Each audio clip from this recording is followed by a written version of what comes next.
This is Frank Skinner. This is Absolute Radio. This is, I said that a bit like Jeff Stelling, that southern emphasis on Sky Soccer Gillette, whatever it is. It's an anagram of what it's called, but there's a Razor, a TV company and a sport in it. Yeah. No Razor Ruddock, though, I noted. No, not Razor Ruddock, not anymore. And, so he does those sort of big emphasis to it. So this is Frank Skinner on Absolute Radio with Emily Dean and Pierre Novelli. Anyway, you can text the show on 81215, follow the show on Twitter and Instagram at Frank on the Radio, email the show via frank@absoluteradio.co.uk. Only their second win of the season. Gillette Soccer Saturday is what it's called. It's the best a man can get, apparently. Imagine the meeting for Gillette Soccer Saturday when they've said, look, people don't like the word soccer. It's an American word, but I love alliteration. Let's just go for it. Gillette Football Saturday is not as good as Soccer Saturday. Okay. Do you think it is the best a man can get in life? In shaving terms? Well, it just seems quite a big boast. I like the old T-bar. You know, the old T-bar. You ever use one of those, Pierre? Only a few times in my life. He's never shaved. No. I'm anti comedians with beards. Yeah. They're all growing beards now. It's at the younger end of the scale. It's starting to go now. Is it? Yeah. Good. I was brought up to believe that with a comedian, you want to see their face. It's part of your Really? Who told you that? Part of your equipment, you know. Yeah. Your facial expression. They'll cover it behind a big, horrible beard. Do you think if I could shave my beard off, I would sort of boost my comedy powers? I think you'd go through the ceiling comedy-wise if you shave that off. But, you know, some people put personal appearance above ambition. It's true. Vanity. Extraordinary start to the show. One thing we were talking about, I was talking about something that you hated, and was I? And Pierre does a thing I've noticed is if I say to Pierre something like, if I named the 7 actors who played the Magnificent Seven, I would see Pierre slightly hunch, and I'd know he was Googling it. Yeah. Apparently, I think it was Angelo Dundee, the trainer of Cassius Clay and then Muhammad Ali, who said he was a real ob himself kid. He said if you told him it was raining, he used to go and look out the window. And that's what I am confronted with every Saturday morning. I have to say it's got me on my toes. I mean, I didn't lie much, but now I've had to completely eradicate it. Yeah. I think he likes facts. He's like Thomas Gradgrind. Well, you should. Who is that? He's from Hard Times, I believe. Oh, yes. I think his name is Thomas Gradgrind. Definitely He says something like, what I want... Of course he's Gradgrind. They're all Gradgrind. Yeah. What I want is facts. He lectures the children about facts. If I'm incorrect, do feel free to correct me, but Pierre's already done it. He's been on Google, and this news just in. Well, here's the thing you should really be afraid of, is if you tell me something or if you say something and I don't don't look it up, or that means that I am less interested in that thing you've said. I see. The looking up is a sort of indirectly quite a compliment, because I'm going, oh, really? I need more. I need more of this. I think you've written me off as an old liar.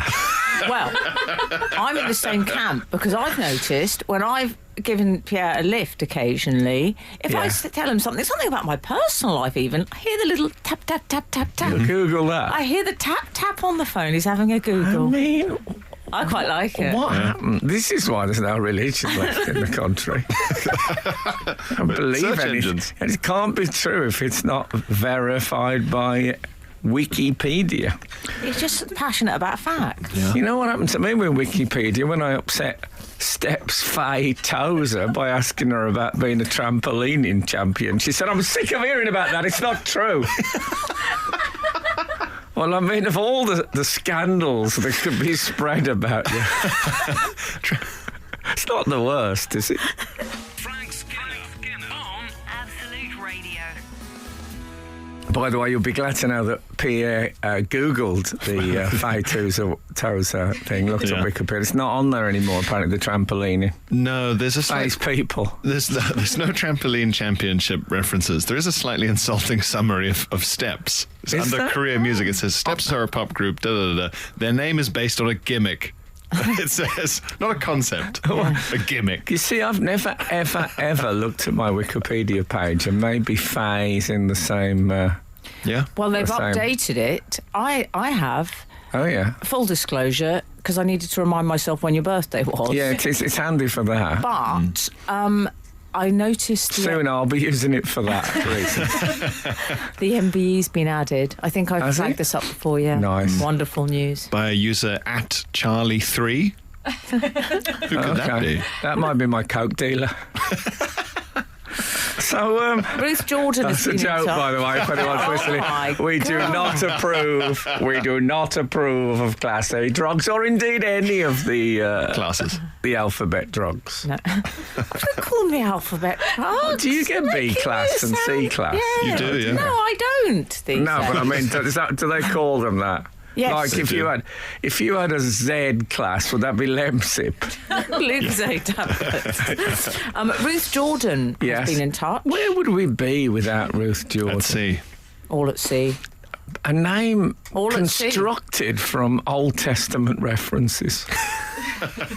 Worst time all at sea has ever been used in reference to you in a maths report I got Oh, really? once, Oh. which said simply, in beautiful calligraphy, may I say, I still have it, from Miss Carruthers, my maths teacher, Emily is all at sea in this subject and does little to help herself.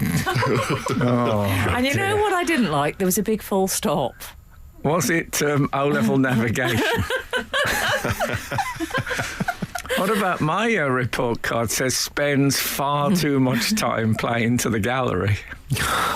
Oh. And I think that's a fault of mine now. Is that if I do like a big gig, I tend to forget there's people sitting up top and never, they say don't remember to look up. No. Anyway, back to Ruth. Has there been an occasion yet where Pierre has Googled a Frank fact, as I like to call them, and found it to be incorrect? Did Frank accept the correction or argue his case? Well, How much of a git was Frank about the whole thing? And then she's put, I love you, Frank, and a lovely kissy face emoji. Okay, well that's nice. There has been, but I think there's been a couple of occasions, and I think both times I said I think they were. I rarely put my foot down on a fact if I've got any vagaries about it. Yeah. I can't remember any big corrections or No, but that's very sweet of you to say that. But sometimes I will take out a blunt instrument of fact, and Pierre will sharpen it for me.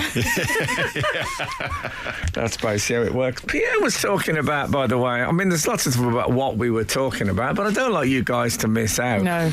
Pierre was talking about a friend of his. yeah, we got onto this through one of the many reasons I hate the Archers. Oh, Yes, yes. we're There's all talking the about radio. sort of situational noises they make. Yes. They sort of all this sort of stuff. Isn't it odd? Because it's one of the... I hate the Archers even more now because it's regularly above me in the podcast charts. Yes, I never, ever got on into the Archers to the point where I used to regard... If I was driving and had Radio 4 on, I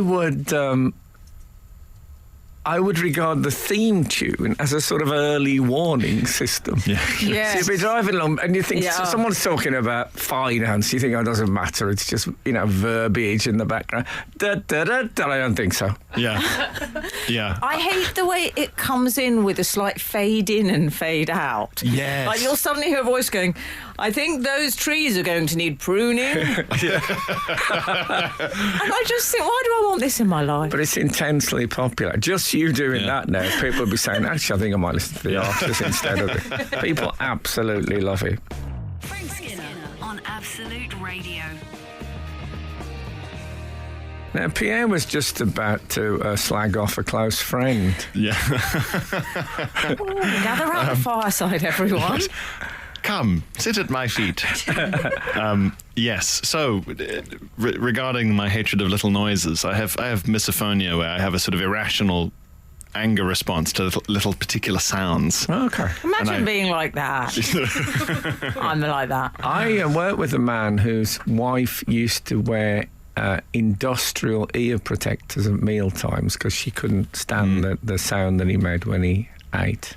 Yeah. So it's little noises that bother me. I don't mind cranes, trucks. Bring them on. I said to him, how long has that been going on? He said, 3 or 4 years. I said, has she in any way accessorised them, like with stickers? I just had this idea that she'd made them a bit more personal. The rhinestones. She hadn't, apparently. She kept them cold and industrial. Anyway, sorry. Well, so I've always had this my whole life.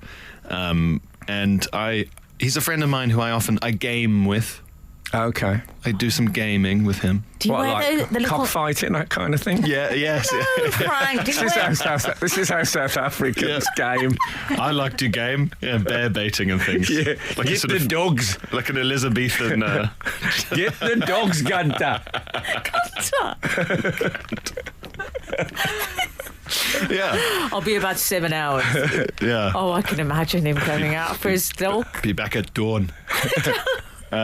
Do you wear the little microphone? I don't. He does. This is the thing. Oh. Okay. So he's got a little sort of pilot's microphone, helicopter pilot. Yes. It's very close to his mouth, and as a result, I get a sort of Archer's style mouth experience. Well, can I when say he before you sighs say or- this, I just want to, and feel free to Google this, Pierre, but people often call that, people of a certain age at least, a Madonna microphone. Because she's seen as the first person to use it on stage. Not so. Kate Bush was using it before Madonna, so really we should call it a Kate Bush And as microphone. Frank has pointed out in the past, people of a certain age call it a Madonna microphone, and younger people, Frank, call it... A microphone. A bush microphone sounds like a South African Yeah, that euphemism or would something. be. Yeah. Yeah, I couldn't really hear him, but it was only a bush microphone. That's your local newspaper when you were growing up. Bush microphone. Hand me the bush microphone. Yeah. So go on, what sort of noises does your friend make? Well, he'll sort of he does very performative sighing or sort of intakes of breath when the game is particularly challenging. Sort of. It really is like a sort of Foley studio of emotions. Yeah. I can't bear him. I'll tell you what I don't like. When I don't like when... Me, I hate him as well. I am the noise meister. I hate it when dogs go... Oh, no, don't do that. Don't do that. Finish that sweet and get out. Yeah. No. But I'll tell you one of my ones, which really, and I don't think I have misophonia. I can sit with Boz playing, my son playing like massive electric guitar, loud, and I'm fine.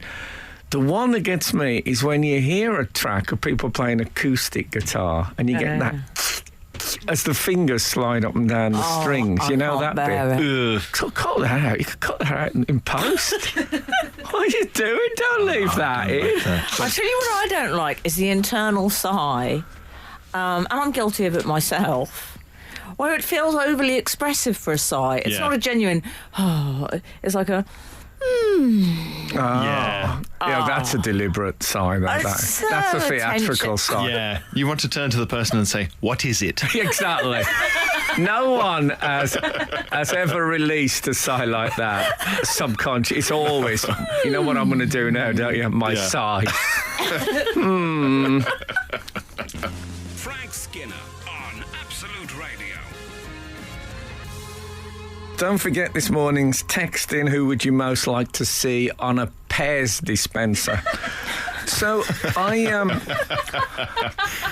I went on a walking holiday last week. Oh. Me and Kath, we love a walking holiday, my partner. So we, what we did is we just got the train to Reading and then walked back to London from there. And not in a day, 3 days. And what you do, there's a system by which you go off on your walk that morning with your little backpack, packed lunch, a bottle of water, map even. Oh. And then someone comes, a driver man, and or lady, and takes your bag to your next destination. So you still have your luggage. Yeah, so you don't have to carry all the heavy stuff. Yeah. I know it's a bit of a cheat, but it's a nice way. It's based on the old sort of native bearer theory of, the sort of upside down lion on a stick. Yeah. It's that kind of... It's that kind of process, but it makes it an easier thing. But we're doing 20 miles a day, I'm an older man, Commander. So any road up, we were staying at the De Vere in Old Windsor. Okay. We don't normally do a hotel. We favour a B&B. But anyway, we ended up at the De Vere, big hotel, and I went down for breakfast, and this woman said, "Oh my God, Alan Carr." And I said, "No." She said, "I'm not. I'm honestly not." She said, "You are." I said, "I'm honestly." She said, "Well," she said, "you sound exactly like him." Now, I'm going to allow a bit of wiggle room in a lookalike, but I do not sound exactly like Alan Carr. I mean, I had gone down and said, "Whoa, can I have breakfast, please?" No, I hadn't done that. But she was very insistent, this woman. Really? And Kath... I hope Alan's listened to your impression of it. I think he'll be all right. I hope he is. We love him. So, this probably happens to him all the time, and people think he's... No, I doubt it. So, she was very convinced, and I said to Katza we should tell her. And I said, no, let her believe I'm Alan Carr, because in 2023, Alan Carr is a much more exciting encounter than I am. And she said, well, I'm going to tell her. So she said to the woman, he's not Alan Carr. And the woman, you could see, was thinking, I know he is, for sure. Yeah, you're trying to hide your fame. And she said, he's Frank Skinner. And I saw the woman, speaking of extraneous noises, the woman went, oh. I could feel the ladle going a little deeper into her memory. Goulash. The pause, Frank. The pause is cruel. But I think she might have found me down there at the bottom of the cauldron. They always do. Yeah. And she went, oh, yeah, can I have a photo? And... It's too late for that. I said, whoa, no, I didn't. I said, Stop it. I said, okay, but I've just got to go and do something in the room, and then on the way out, we'll come and see you for a photo. And she said, oh, you won't come back. I said, well, honestly, I will come back. So I'll tell you after this what happened when we went back. Frank Skinner. Absolute Radio. So I went, if you remember, I'm at the De Vere in Old Windsor. You sound like an old colonel. I'll be a character from the Archers. I'll be staying at the De Vere. It's the biggest hotel I've ever been in. The dining room. I thought they'd done that thing that they do in places sometimes of having The De Vere is a chain, we should say, I believe. Well, this place, I thought they had a mirrored wall to make it look massive. Yeah. The dining room. But no, it was massive. All right. Yeah. Anyway, so not that we got into the dining room because we had the dog with us, so we had to eat just outside the dining room. No dogs are allowed. Where were you sat? What, did you have to sit It's down? like a bar nearby, so we had breakfast in there. Oh, in the doghouse. Yeah, exactly. So anyway, I went back to do the photo because, man of the people. Yeah. So when I went back, I met this guy. He came over and said hello, and I thought, God, I know you. And he used to go to my church. Oh, right. He's called Brendan, and he was there with the Catholic Voices Convention. Right. Yeah, Voices. Let's get that spelling right. Yes. Not vices. And so there was a few hundred Catholics packed into the place. It used to be a Catholic boarding school, this hotel. I don't know if that's what drew them in. Well, I They know could that's what sense drew it. you in. Yeah. Well, they said, go and have a look at the chapel. And I went and had a look at the chapel, and it's like tables and chairs in there and stuff. It's like for weddings. Anyway, so I went to do my photo and had a chat with Brendan, and then I went over to the lady, and she said, oh, hello again. She said, thanks for coming back. She said, oh, I heard about your dog. I said, what about my dog? She said, it pooed in the corridor. I said, it absolutely didn't. I said, we've been with it all. She said, oh, no, everyone's saying it did. I said, everyone? And then Brendan said, yeah, some of the Catholic Voices, people were saying your dog had pooed. I said, what? Gone through Catholic Voices? First Alan Carr, now this. Exactly. How many voices am I expected to speak in? So I said, my dog is not. I've been with her all the time. It didn't happen. And this woman was saying, oh yeah, it did. Your dog did. So we went to reception, and I said, look. I don't like where this is going, Pierre. I said to the man, I said.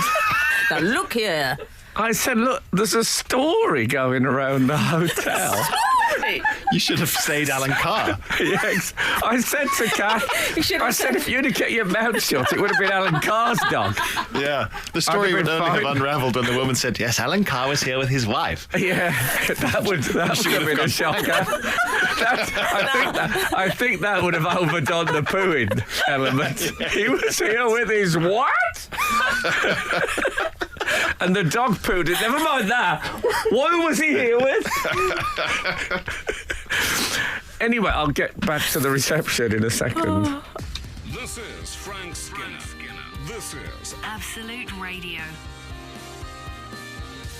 This is Frank Skinner, coincidentally, on Absolute Radio with Emily Dean and Pierre Novelli. You can text the show on 81215, follow the show on Twitter and Instagram at Frank on the Radio. Email the show via frank@absoluteradio.co.uk. His fourth goal in 7 games. Okay.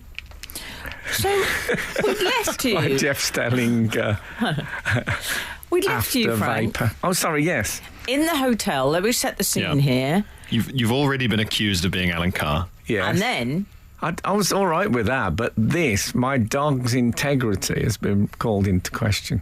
Can I say that when we took the dog in the hotel, the dog sleeps in the room and all that stuff, in a De Vere basket with a De Vere bowl. Oh.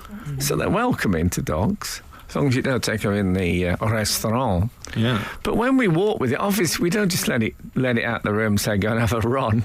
oh, I do. We have it on a lead and everything, you know. And the dog, when the dog does need to, I'm going to say poo, it does tend to break its stride. You know, you would notice. Yes, you wouldn't let that slip by unnoticed. No, Yeah. you'd feel the pressure on the lead. Your dog, If only. Poppy doesn't strike me as a stealth comfort break No, taker. no. So what happened? You said, "How dare you?" Essentially. No. So I wasn't even sure if it had reached him. Yeah, it's a big hotel. I say it had gone through Catholic voices like a forest fire. But anyway, so I said to him, The receptionist, this is. This is the receptionist. So I thought I'll play this cagey. So I said, I heard that a dog. See, It's good. This is I Columbo. heard that a dog has pooed in the corridor, and he said, "Yes, it was yours, wasn't it?" He said, "I had my photo taken with it to send to my girlfriend." And I I thought, This just gets worse and worse. this is a level of celebrity which one of the few that's remained unexplored. Selfies with the poo of a celebrity's dog. It's come to this. And Kat said, let me see that photo. Yeah. So he showed us the photo, and Kat said, aha, well, it's yellow today. I thought, oh, no, I can't live with this. Oh, no. She said, she's on her travel food, so it's yellow today. That's not her poo. And he said, well, everyone said it was the dogs. I'm sorry to talk about poo so much in the morning, but how do I get around this? And Kath then said, I demand to see the CCTV. I said, he started taking it completely serious, saying, well, it's very difficult for me to accept. I said, we're not going to get the scene. No one's been killed. CSI. Yeah, we're not going to get the CCTV. What are you talking about? In police custody. But this is like an anxiety dream where Yeah. people just keep insisting something to your face that isn't true. You say, well, if you're not Ellen Carr, I'll think of something else. Exactly. So now, hang on. Alan Carr's wife has asked to see the CCTV, according to the Catholic Voices. Exactly. So You're being gaslit by an entire establishment. This is outrageous. So anyway, he was quite a nice guy. He didn't mean any. He'd just been told it was my dog's poo, and so he was an opportunist, no more than that. Also, if you will, Peter Crouch over a dog's comfort break I to know. take a photo. I know, it was a very strange idea, but anyway. We've all run out of things to talk about sometimes, but there's to no our need girlfriends. there's no need to take a photograph of dog mess. So anyway, we left. Kath was really irate. You know what Kath's like? She got really irate about it. No, And Alan Carr's told me all about it. it was one of these places with a really long drive that was about a mile. So we had to walk down that. Carry your own bags, I imagine. Well, this was what happened, because when we got to the end of the drive, Kat said, I've still got the suitcase. So obviously we're supposed to leave the suitcase. So suddenly we're taking the suitcase on a 20-mile walk. It's on wheels. You know I disapprove of that. Yeah. So we had to take that back. And I had to phone up David Baddiel and say, do you mind if a driver drops a suitcase off at your house today? I think he thought I'd started killing for pleasure. But it was complicated. But anyway, Dave agreed, and so he accepted my suitcase later in the day. There's more to this, but maybe we'll have a break. We all just open a window. Frank Skinner on Absolute Radio. So, we've got people have been in touch. Good. Firstly, just a quick quizzy for you from Donna Tibby. Yeah. Do you prefer to be called Francis, Frankie, or Frank? No, I think Frank is... I think the only person who's called me Frankie was a man who worked in the Versace shop in Milan. Really? He was... Frankie. I'm going to need a little more than that. Yeah. Well, I went in there I was filming for a sort of holiday show. And I went in there to try on some leather dungarees. And... Has this been generated by AI, this anecdote? yeah. What? Has this been generated by Zoolander, this anecdote? Yeah. What the hell is So, going on? because I must have told you this story before. We left. He was a very sort of nice man. Oh, Frankie, welcome to my show. Oh, Frankie, you look fantastic. He was like this. And then I went out into the street and suddenly there was gunfire. I must have told you this story. No. There was gunfire and guys drove past in a car, literally hanging out the window, firing guns. God. And it hit the masonry above us and stuff fell down. So this policeman started waving his arms and shouting, but obviously I didn't know what he was saying, but everyone started running.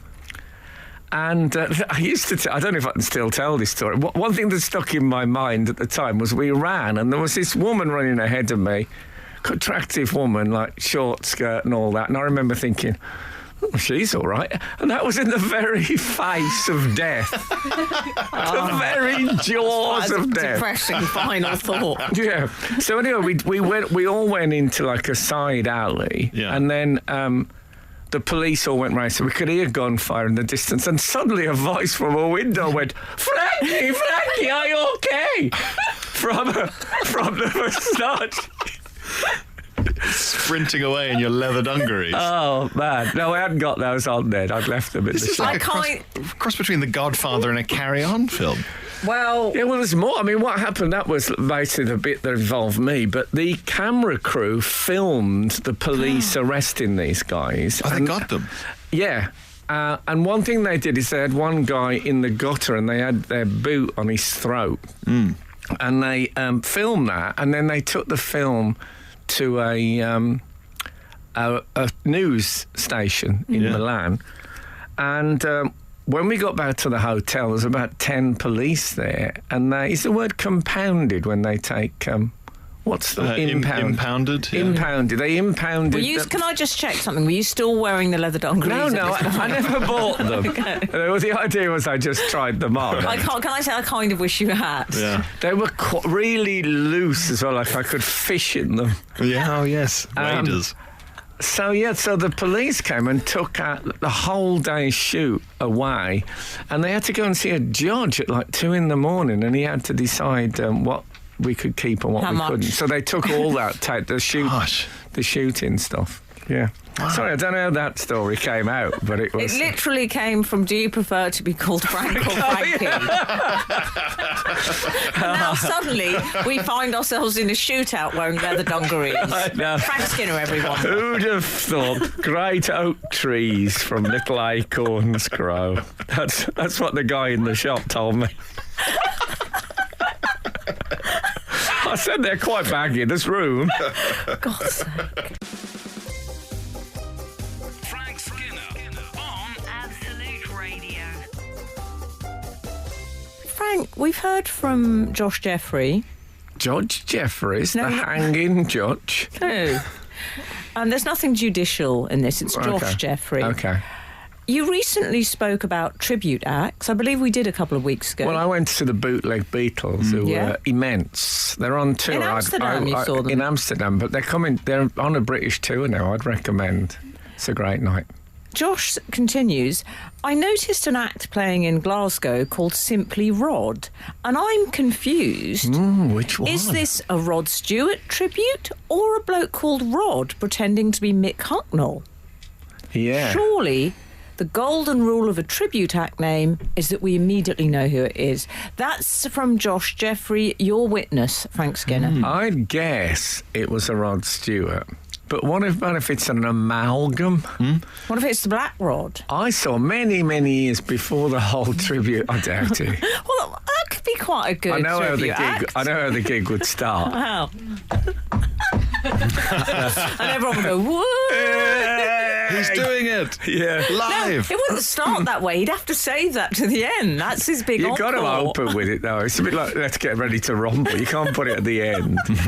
That is Black Rod's Let's Get Ready to Rumble. Well, is that's that Black not? Rod's act. That's the act in its entirety. Yeah. I'd like to think that there'd be an anticipation, because you'd hear the rustle of robes before that happened. Perhaps the stick being dragged along cobbles. Yes.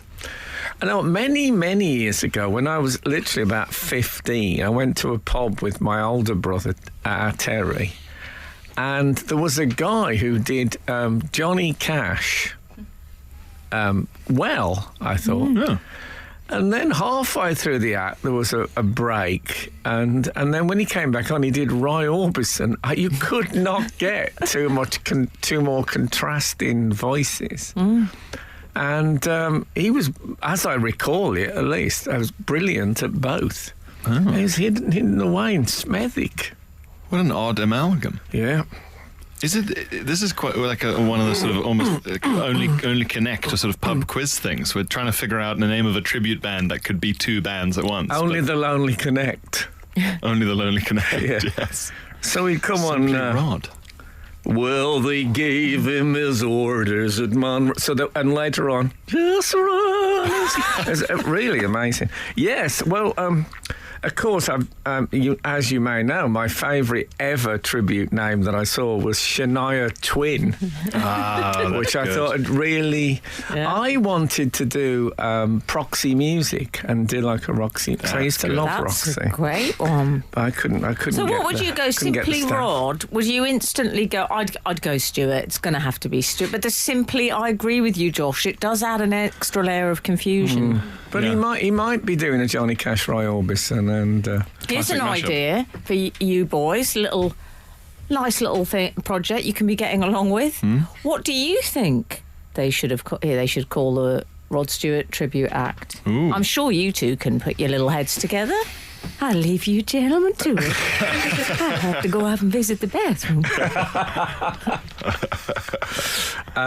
Can be called For His Own Back.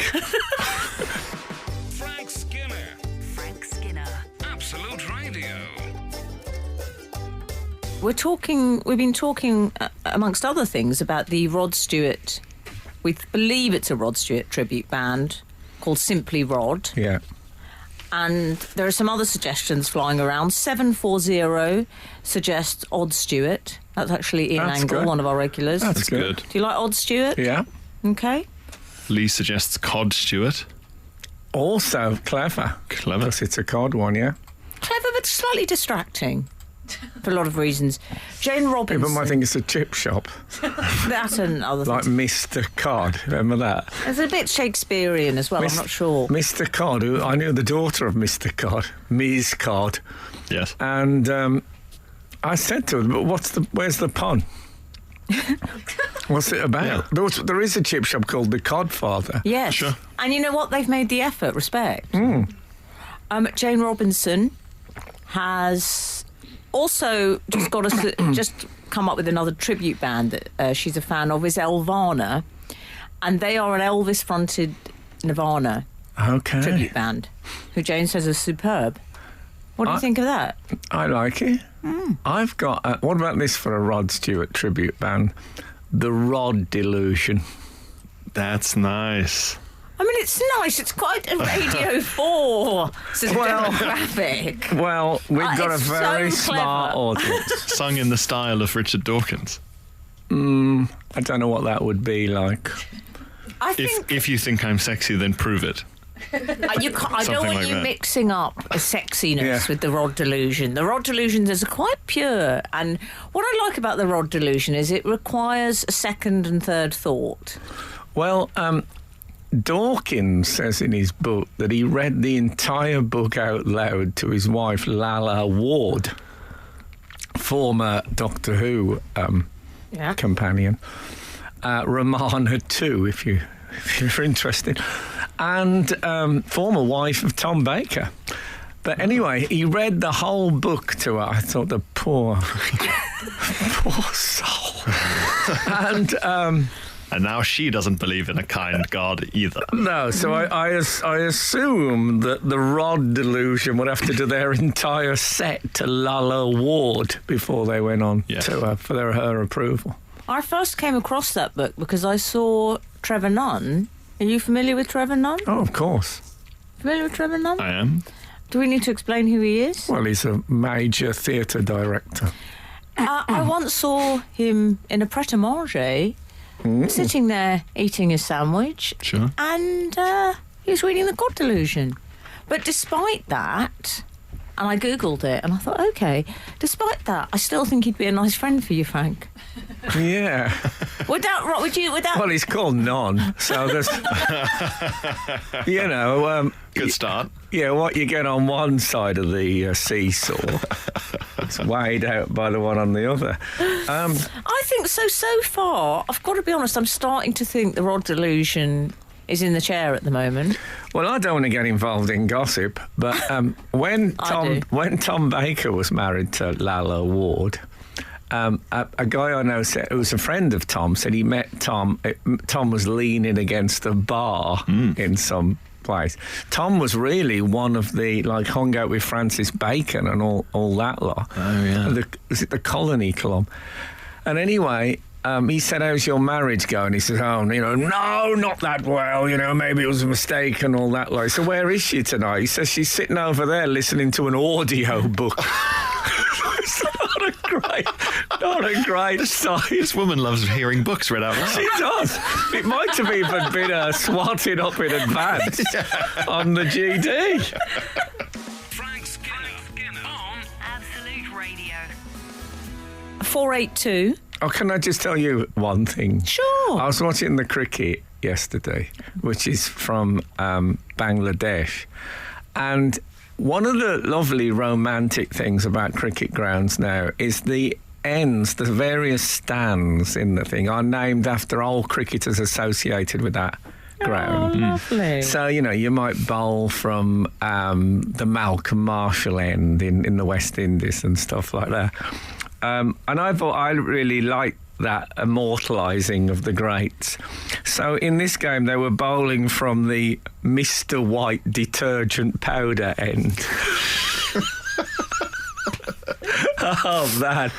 I love it when the sponsors they lose all moral code. They just want to be everywhere and everything to be called us. Talking of which, how is your mascot, Boilerman? Is he no longer with you? No, he's still operational. Still him? But they do you know this? But they're called Ideal Heating now instead of Ideal Boilers. Do you not know this, Pierre? No. Frank's football team, they have a mascot. West Brom. Yeah. The football mascot is... Frank, do you want to explain briefly? Well, because our sponsorship was initially Ideal Boilers and then it went to Ideal Heating, we had a mascot who was a gas boiler. A boiler. Dressed up as a boiler. A big foam boiler. A big With white... little- those like white... like boxed a in sort of cupboard boiler. Yeah. He dressed up as a He boiler. wasn't in. He didn't step out of a cupboard. He wasn't. He didn't want to nick Black Rod's act. No, that would be silly. Yeah, but And little white leggings underneath. I always liked it. This know might you be do. the most sort of black country.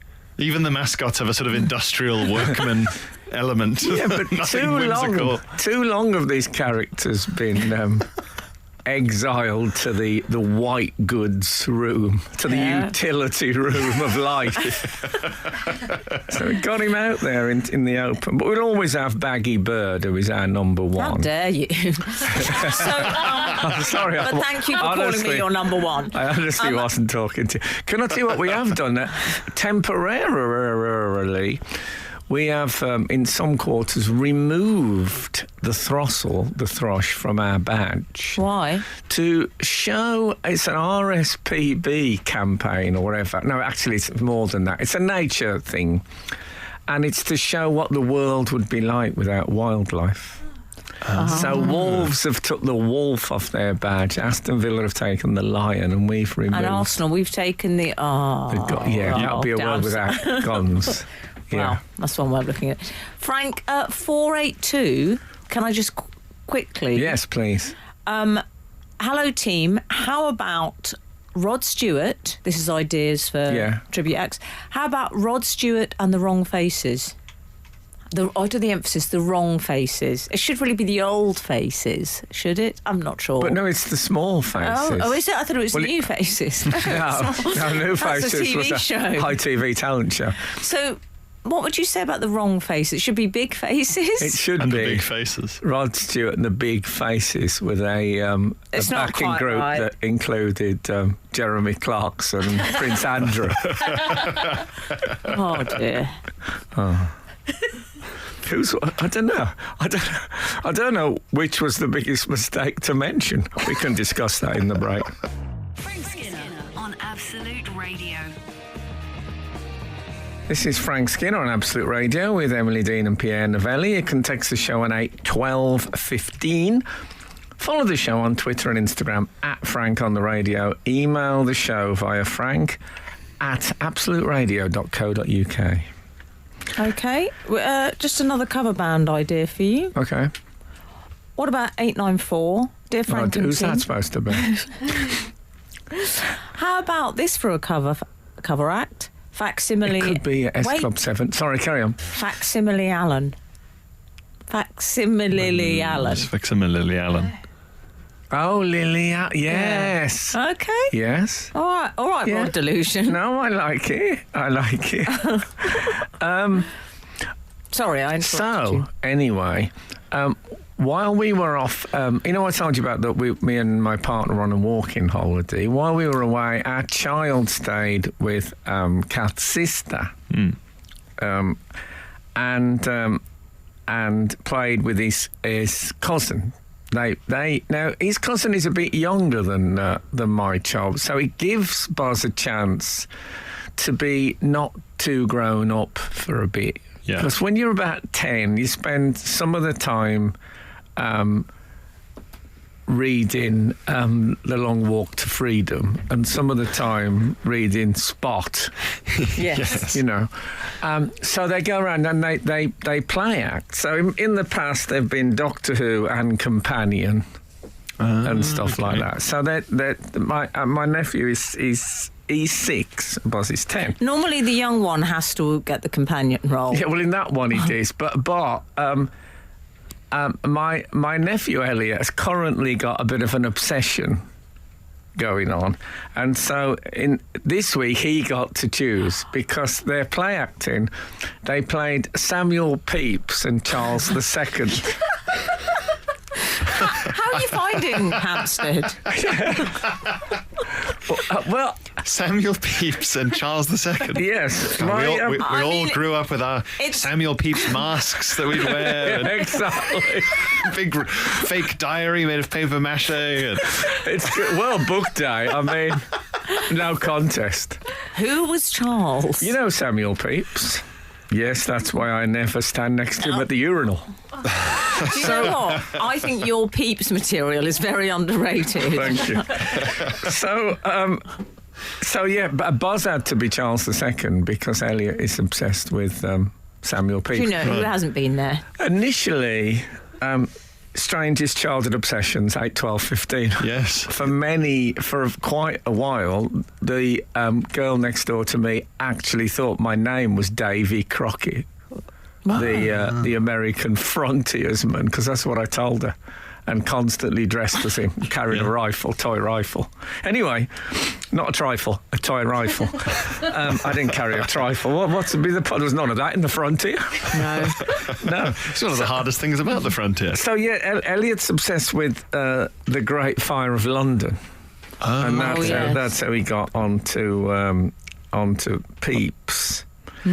So they took the pair of them. Yeah. Can I say I relate to that obsession? Yeah, I used to love write this. a lot of poems and long form sort of pieces I would write about the Great Fire of London. And what I'd do, Frank, to make it look authentic, I'd burn the edges with my parents' cigarette lighter. It's lovely. Oh. Yeah. I'm slightly off-put by the Great Fire of London. Why? Because the monument in London, which is to mark the Great Fire of London, until relatively recently had a big plaque on the front saying this fire was started by the Catholics.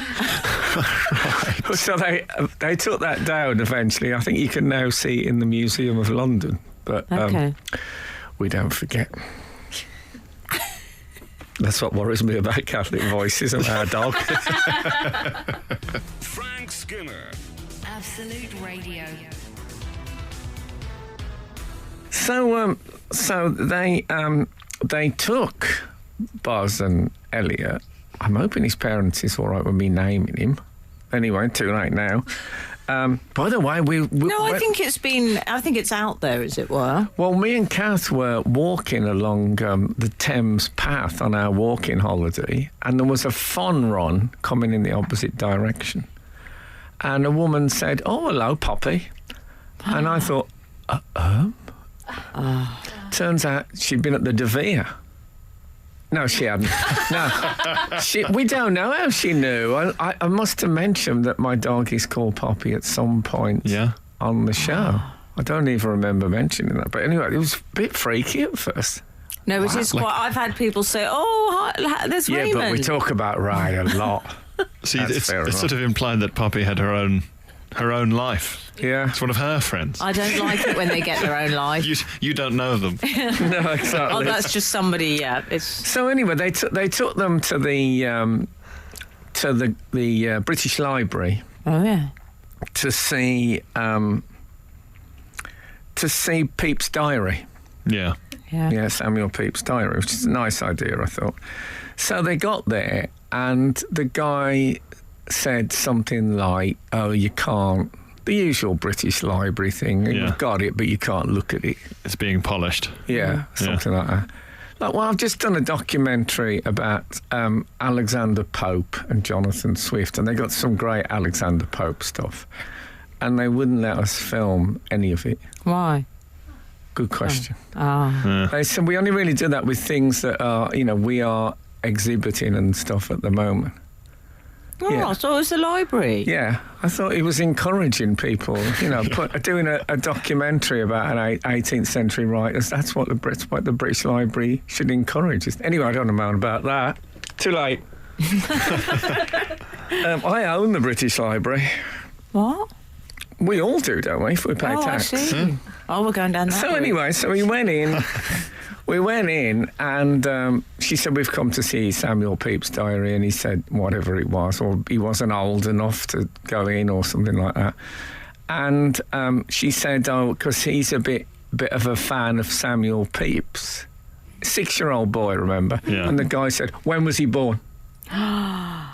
Really? And Elliot didn't know, so he went from pride to crestfallen. Oh. What's gone wrong with the British Library? 12:15. Let's get to the bottom of this. It's a great institution. What's gone wrong? Yeah.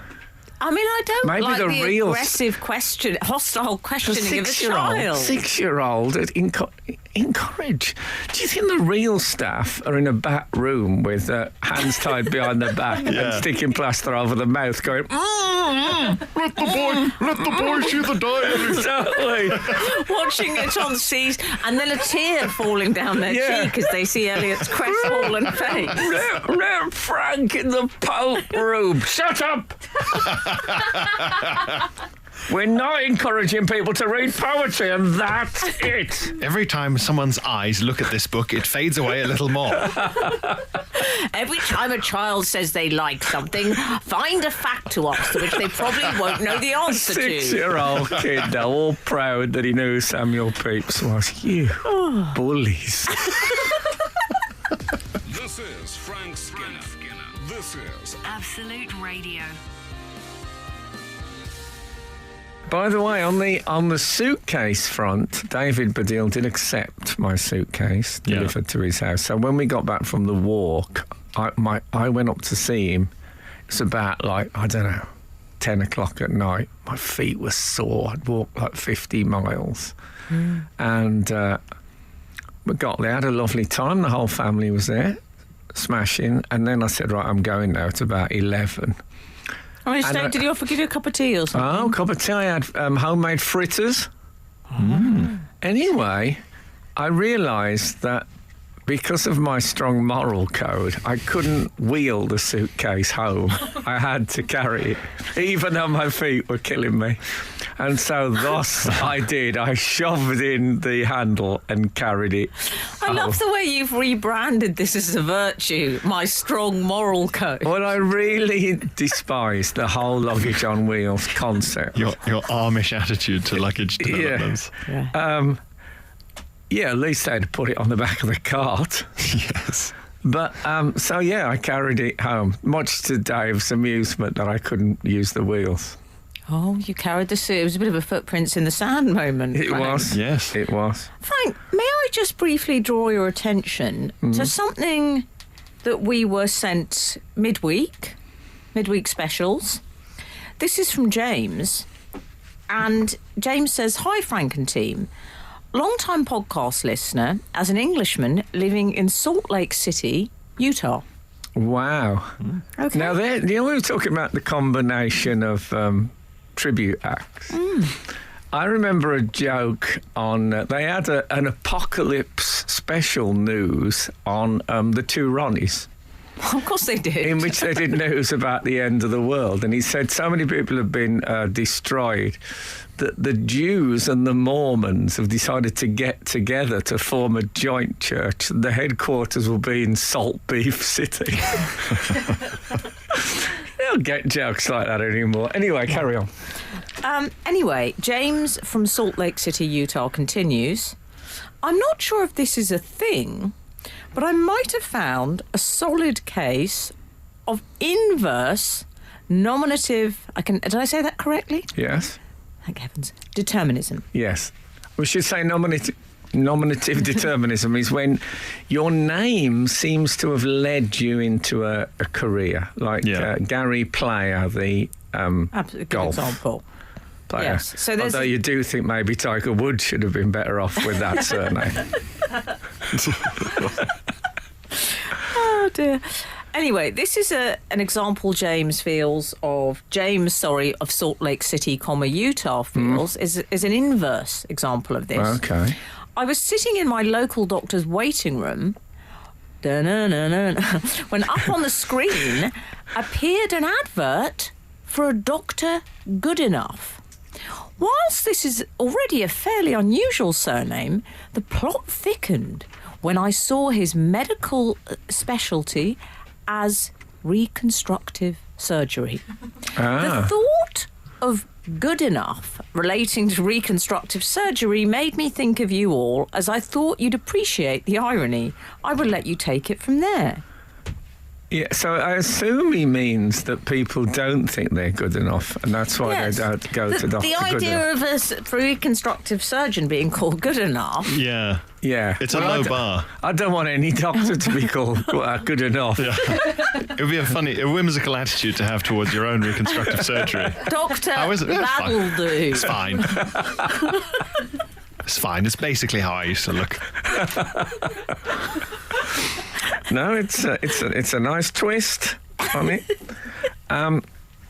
Yes. Sorry, I was going to move on then, and as ever, the producer pinched me on that fatty bit on the armpit.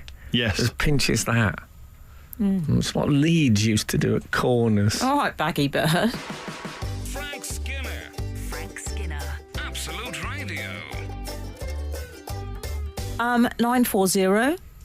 We're getting on to a little off topic, but it's, slightly onto nominative determinism here.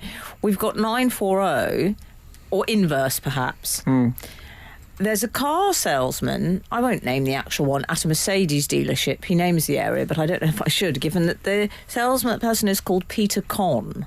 Oh, that's a problem. Which is unfortunate, to say the least. It started like there's a green-eyed yellow idol to the north of Kathmandu, but it didn't quite go as... And then 083 is suggested for the Rod Stewart tribute band, Fraud Stewart. Oh, not bad. Works best in America, Fraud Stewart. But better if it was somebody called Fred. Right said fraud. Or maybe an Irish Right said fraud is good. Right said fraud. You'd be great at this. That could be your job. By the way, I'm thinking of that thing about asking Elliot when Peeps was born. I was we were looking at a bargain bookstore near us, me and my son. He was about 8 then, and he picked up a Robert Plant biography. And as you do. Yeah, and this guy, older guy, said, do you like Led Zeppelin? In a sort of and Buzz said, yeah. He said, okay, what's your favourite Led Zeppelin song? And Buzz said, The Immigrant Song. The bloke went, oh, it's good. It's good. Well, yeah, mate. Chew on that, mate. These people are strange. They sort of go, I'll show this child who's bus. You know what I want to do today is tell a child that I know more than them. Yeah. It's a sort of it's a bookish version of the child catcher, the child catcher outer. Yes. Yes. Also, I just thinking about the sort of the attitude of the person at the British Library, almost to suggest these kids these days always bothering me about Samuel Pepys's diary. Can't get a moment's work done because all the cool teens want to have a look at these historical documents. Well, talking of which, Can I say, in essence, I love the British Library, and I've had many, many happy times there. But it's gone off terribly. well, that's because the real staff have been locked, as you say, in some basement. Kate Dalton. I could have held handwritten scripts by Alexander Pope. I know, darling. I could have seen the book that he kept. He had, I think it was in 6 volumes, leather bound. It was every bad review and everything he'd heard said bad about him, which he kept. He got his own publisher. He couldn't bind these for me, could you? This is pre-Twitter. Yeah, and he kept them all, and every now and again he'd write a poem in which he destroyed all those people. One of his enemies. Yeah. Oh my God. It's really brilliant. Frank, we've had an email. And I'm doing a documentary, and it starts on 14th of March on Sky Arts. Yeah. Okay. Oh, fabulous. Carry on. We've had an email in, and the subject line, we might have to use this as a teaser, is called, it's from Kate Dalton, subject line, bully tactics at the museum. We'll come back to that. Frank Skinner. Absolute Radio. Absolute Radio. Okay, I left us on something of a cliffhanger. Bully... Oh, why doesn't he start a business, Cliff, with hangers? That would be a great idea. Bully tactics at the museum. I could see Frank's little eyes lighting up at the thought of this one. I'd have a Cliff Richard coat hanger. Would you have a cliffhanger? Yeah, that's what it'd be called, wouldn't Yeah, it? of course. Yeah. Look, it's my company. Don't you start getting in on it. No, Okay. I'm not. I mean, I said I would have one, as in I would buy one. Not I'm having that. You're not an ideas thief. Do you think in Sue Barker's autobiography, which Yes. I own, Do you? yeah, it was a gift. And He went a bit coy. Yeah. Oddly coy. do you think she says, and then I met this man, and then leaves a cliffhanger for the next chapter about going out with Cliff? No. Oh, no, probably. Because she's not you. No, okay. Frank, do you want to hear the contents of Bully Tactics? You bet your sweet bippy. Bully Tactics at the Museum. This is from Kate Dalton. Hi, Frank, Emily and Pierre. At a visit to the Tower of London this week, quite 70s that, I like it, we joined the free tour with a yeoman... Warder. Is that what we would call a beefeater? Yes, Oh, but they're she not said the same. warden. Is It's that- a warder. I was just thinking of the traffic warden. Okay, yeoman warder. The yeoman was... Have I said that correctly, Pierre? Thank you. The yeoman was midway through his speech about the tower with all its terrible historical facts. Suddenly, he shouted at a teenage lad in the crowd watching, "Don't keep on talking when I am talking. Do you hear me?" Then pointed and shouted again, "Do you understand or you can leave?" The lad had to answer him to say he understood, while the rest of us squirmed and felt awkward, to say the very least. I was instantly reminded of when you said last week, never get angry on stage. Kate finishes by saying perhaps working in these museums as a front-facing person is more stressful than it looks. Maybe it is. I was at the Tower of London once with a friend, and we went... What had you done? Well, I'll be honest with you, he's also a Catholic, and we went to see the not always open cell of St Thomas More. That's a nice date. Yeah. So, First date ideas, I want to anyone? call him the Beefeater because he had a red outfit on like a Beefeater, like those teddy bears wear in gift shops. You went to the cell. Can I just ask, did you arrange to meet at the cell? Did you No, text we went him together. and say, meet you at the cell at 2 p.m? So anyway, we went, and the man told us about the St Thomas More's period there. Now, about initially he was allowed to have writing materials and paper, but then in the end they took all that away from him. Oh. And I said, so how long did he have to survive in here with no books or writing paper or anything? And he said, oh, I don't know. And he just switched the light off. Really? And then we all went out. That's not it. That's not good enough. I thought it's a perfectly reasonable question. It's like it's like you said, where is this relationship going? I know. To a partner. They turned the light off and gone, oh. They're so touchy about the writing materials of St. Thomas More. Who would think that would start an argument? Anyway, it's been an interesting... What's that film called? Something at the museum. Well, there's Night at the Museum. Night at the Museum, yeah. Fright at the Museum, more like. And also on this Wednesday, episode 5 of Frank Skinner's Poetry Podcast drops. Oh. And this week I'll be talking about the current American poet laureate, Ada Limon. It's a beautiful poem where she's driving down the road and she says it starts to rain completely suddenly with no dark clouds, just suddenly it started raining. And she saw a mother take her raincoat off and put it on her child. And that becomes a whole thing for how her mother has protected her whole life. Anyway, that drops on Wednesday. You can download it from wherever you get your podcast.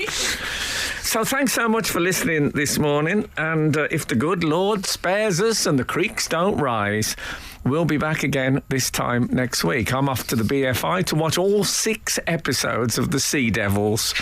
Good day to you. This is Frank Skinner. This is Absolute Radio.